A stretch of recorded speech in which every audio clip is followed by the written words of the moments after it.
Ever wondered why we have different calendars and how they came to be? Calendars, though often taken for granted, play a crucial role in our lives. They help us track the passage of time, plan our activities, and even understand our history. But how did these calendars come to be?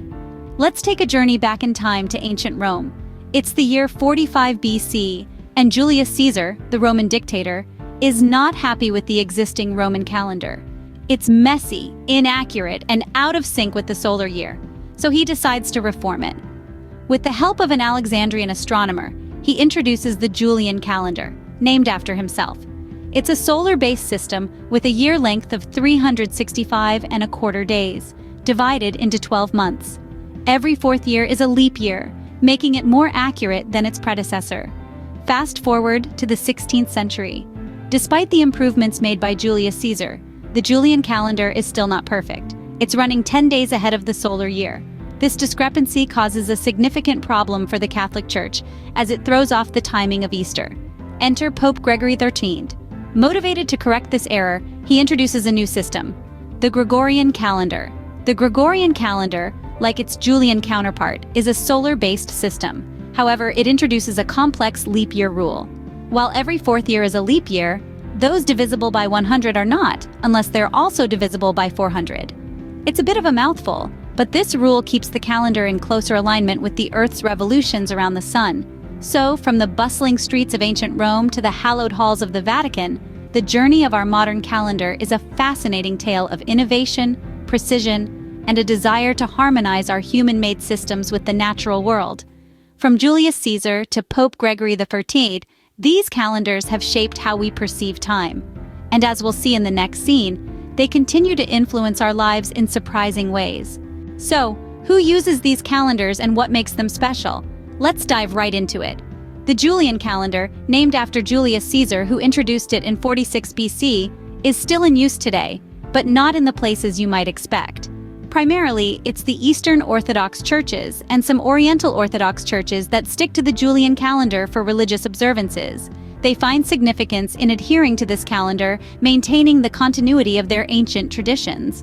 But what's so special about the Julian calendar?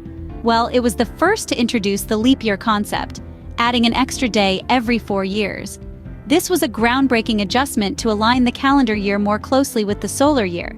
Yet it was not perfect. It overcorrected by about 11 minutes each year, leading to a discrepancy over time. Now let's shift gears to the Gregorian calendar. This is the calendar that most of us are familiar with, as it's widely used around the globe today. It was introduced by Pope Gregory XIII in 1582 as a modification of the Julian calendar. The goal? To bring the date of the spring equinox closer to March 21st, a date the Church deems significant for determining Easter. What sets the Gregorian calendar apart?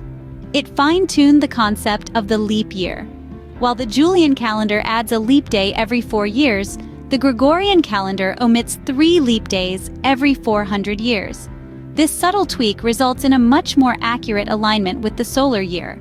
From international business transactions to the scheduling of our holidays, the Gregorian calendar is an integral part of our daily lives. Yet in certain corners of the world, the Julian calendar continues to hold sway, a testament to its historical and cultural significance. From Orthodox churches to the international business world, these calendars continue to impact our daily lives. So, next time you glance at your calendar, remember, it's not just a tool for tracking dates, but a fascinating piece of history and culture. But why did one calendar replace the other? This question brings us to the heart of the Great Calendar Shift. The Julian calendar, named after Julius Caesar, had been in use since the 1st century BC. It was a significant improvement on the previous Roman calendar, but it wasn't without its problems. The Julian calendar year was slightly longer than the solar year. Now, this might not sound like a big deal, but over centuries, this discrepancy caused considerable confusion. Holidays and events intended to coincide with certain seasons started drifting. The most notable of these was the celebration of Easter, a cornerstone of Christian liturgy. Let's introduce the hero of our story, Pope Gregory XIII. He was deeply concerned about this calendar drift, particularly with Easter losing its alignment with the spring equinox. So, in 1582, he commissioned a new calendar to correct these errors. This, my friends, was the birth of the Gregorian calendar, which we still use today. The Gregorian calendar made a minor yet profound adjustment. It reduced the length of the average year by just about 11 minutes. This might not sound like much, but it was enough to realign the calendar with the seasons, ensuring that Easter remained in spring, where it was meant to be.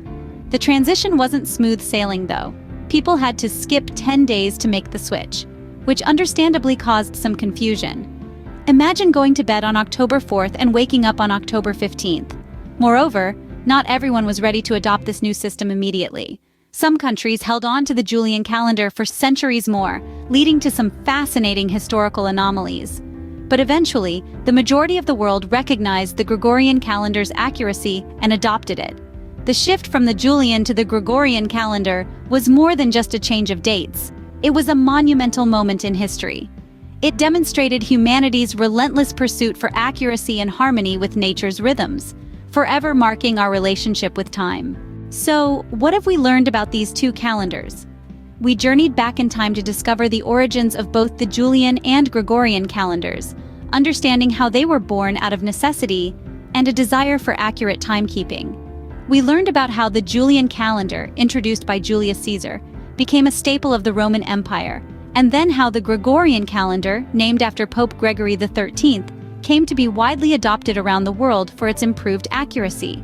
We explored their unique features, like the leap years in the Julian calendar and the skipped days in the Gregorian, that make each one special. We also delved into why the Gregorian calendar eventually replaced the Julian, due to its more precise calculation of the solar year. But most importantly, we've seen how both calendars continue to influence our lives today, shaping our understanding of time and the rhythm of our days and years. Whether it's the Julian or the Gregorian, every calendar tells a story, a testament to our endless fascination with time.